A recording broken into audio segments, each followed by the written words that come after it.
Hello there, and welcome to another episode of Electric Sheep. Um, this is sort of a companion to my story, Planet Doom, because it features the Manglebots again. So, without any further delay, this is Nailbomb. Nailbomb. It was rare to see a Manglebot outside of Planet Doom, but where there was destruction and violence, there was always a place for them. On the market world of Firaxis 9, a choking, overpopulated sphere of concrete and sky bridges, one such Manglebot stood silent in a scrapyard until dawn. Each day, as the city's smog lights flickered on, the bot reactivated with a low mechanical hum. Its frame was dented, welded together from centuries of broken war machines. But it was alive, or at least aware enough to want. Every day it walked itself to the testing range. There, researchers and weapons engineers lined up their latest tools of destruction, and the Manglebot would stand proud, its single red optic staring forward. The first tests were routine: high caliber rounds punching through armor plates, flamethrowers painting its frame in orange heat, and microwave bursts that made its synthetic nerves twitch and dance. It loved it all. The way the metal bent and screamed, the way its systems rebooted mid-torture. Then came the radiation tests, gamma waves that peeled at its circuitry. The scientists saw a test subject, but inside the Manglebot's neural lattice, patterns began to form, like laughter. The bombs were its favorite. Each detonation was an orchestra: pressure, heat, the momentary silence before the blast. The Manglebot would lean forward slightly, almost anticipating, almost inviting the end. When the field erupted, it would be hurled hundreds of meters through the air, landing in smoldering heaps of dust and shrapnel. And then it would rise again, trembling, its joints ringing with delight. But what truly thrilled it weren't the great fusion charges or plasma grenades.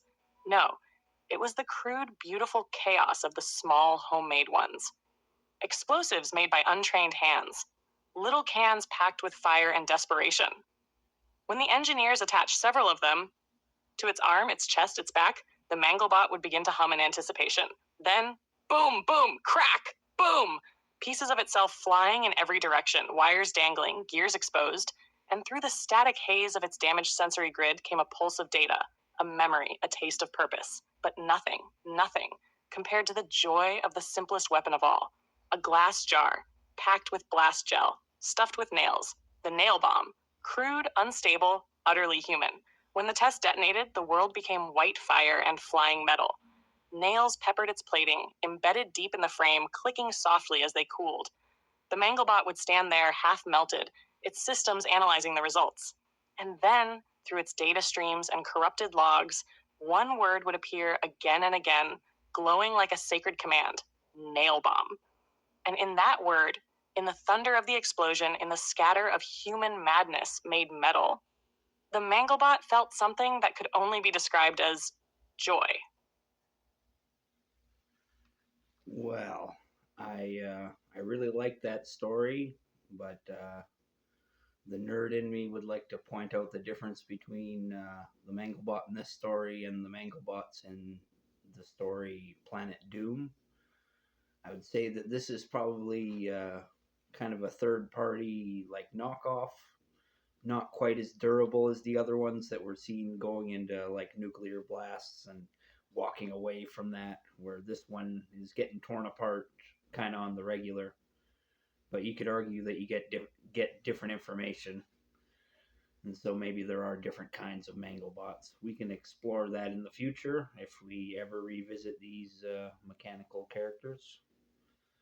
But I love the Manglebots. The idea that there's robots that just kind of crave destruction, not in a maniacal way, but in the fact that they crave being the targets for destruction because it's just their purpose. That everybody has a job to do, and we all kind of slowly destroy ourselves in our efforts in when we do things, but it's a matter of doing it to the point where you can be rebuilt again and go at your job in the future.